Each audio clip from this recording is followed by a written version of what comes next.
In the Brandon Souris by-election, we have seen Justin Trudeau and Thomas Mulcair come through to campaign in that riding, and they've done it in person.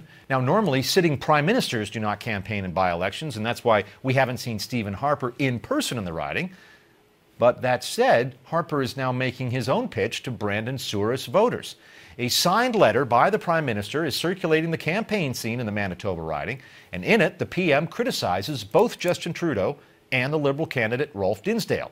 The letter rips into Trudeau's support for legalizing marijuana and accuses the Liberals of being soft on crime. This stems from Trudeau's recent remarks that he might repeal mandatory minimum sentences. Harper's letter then takes aim at Dinsdale, saying, hey, he only moved back to the riding a few months ago in order to run in the by-election. Dinsdale had been living in Toronto prior to moving back to Brandon.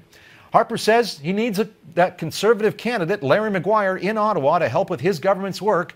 Well, Maguire probably needs the PM's help to get there because a recent poll suggests Maguire is 5 points back behind the Liberal Dinsdale. Now, over in Toronto Centre, federal NDP leader Thomas Mulcair is showing support for his candidate in video form. Team Linda McQuaig released this high-energy video.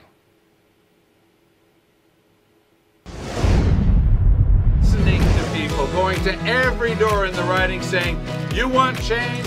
Ottawa's broken. You want to fix it? Only one team can do it, the NDP. I'm voting NDP. I'm voting NDP. I'm voting for Linda McQuaig. I've already voted for Linda McQuaig, and I'd ask you to do that too. Vote Linda McQuaig and the NDP. I'm voting for Linda McQuaig. Ottawa needs Linda. Vote Linda McQuaig. Let's turn Toronto Centre orange. Now, those are the underdogs, folks, the orange team there, but they're a spirited bunch. Speaking of orange things, Byline host Brian Lilly. Did you like that segue? Interesting segue. Let's bring change to where did Justin Trudeau call for change? In Barossa? In Barossa, where they already hold the riding. So maybe that'll go NDP. You never know. Let me ask you about these by-elections because there's some. We're going to be talking about this on Monday night. You and I are hosting the special. Clearly, it is Tom Mulcair trying to take some strips off Justin Trudeau, and Trudeau looks like he might be able to take one out of Stephen Harper up in Manitoba. Some interesting storylines developing. Yeah, and that's the shocking one to me. Despite the Senate scandal and everything else, Rolf Dinsdale is not your ideal Liberal candidate. No, and I thought he was moving back there. He was going to get some experience in running an election, and he would it looked get like his the kind butt of candidate handed to him. No one else wants to run here because no Liberals never win. Oh, I'll try it. Now, Rolf's father was longtime MP for the area for the Progressive APC, Conservatives, and we've talked about that before.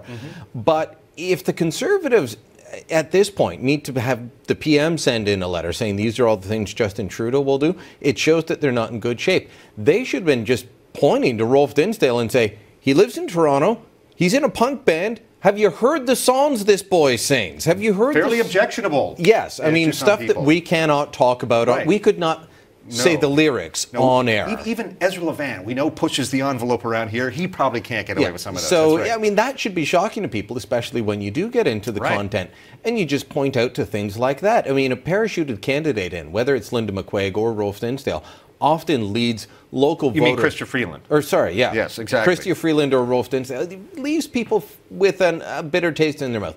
They don't like having...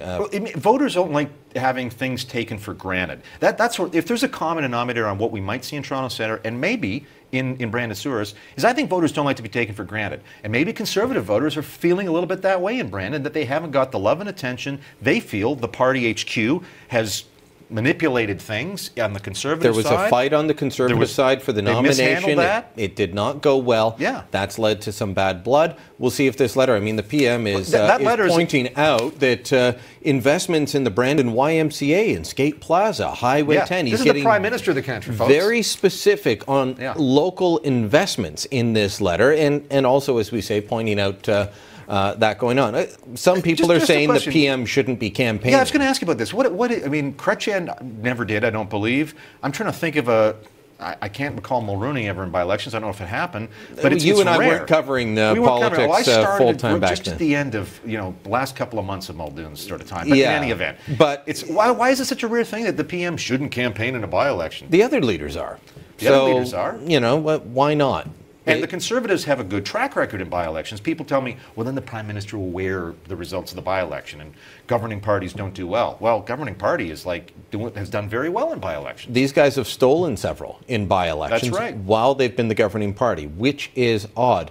So if they do lose Brandon Souris, then that is a big loss for them and maybe a wake-up call for the Conservatives. If Justin Trudeau and Chrystia Freeland lose Toronto Centre, that might be a wake-up call for them. I think that the Liberals are safe in Bourassa, and I think probably the conventional wisdom is they're going to win Toronto Centre as well, but it might not be as wide a margin. So there might be something that Justin Trudeau has to not defend, but talk about in terms of how he matches up against Mulcair. That's Toronto Centre. And then certainly the Conservatives are going to have, you lost to Trudeau's guy? It's going to be an interesting night anyway for our election special. And the most interesting for me is Toronto Centre, because you got two socialists, rich socialists, debating how to help the middle class and the poor. I always love that. No, that will be fun. Tomorrow, we should point this out. Tomorrow, the Prime Minister is in Winnipeg. He's got an event announcing some funding, whatever. I certainly do not think it is coincidence that the Friday before a Monday election, the Prime Minister is going to be right next door to Brandon Souris and Provencher, for that matter, getting on TV. And who knows, maybe he even makes a drive down, does a one-on-one interview with the Brandon Sun, the local newspaper. It's possible. You could see that sort of thing happen. It's not on his official schedule, but he's done some of these things official before. Schedule is all about what he's doing as Prime Minister. If he takes off down there, that'll be his party leader. There'll be some differences in terms of how things are structured, but the party leader, put it past him. This is the point, is right now the party leader needs to defend the party in a by-election that it should not have been close. And we've heard that, very senior people from HQ here in Ottawa are out in Brandon making sure this campaign goes right instead of wrong. Yeah, if they lose by 5 points, that'll be some egg on the face. Yeah, no kidding. All right, Brian Lilly, thank you so much. And, we'll see you very shortly on your show. Okay, thank great. you. Now,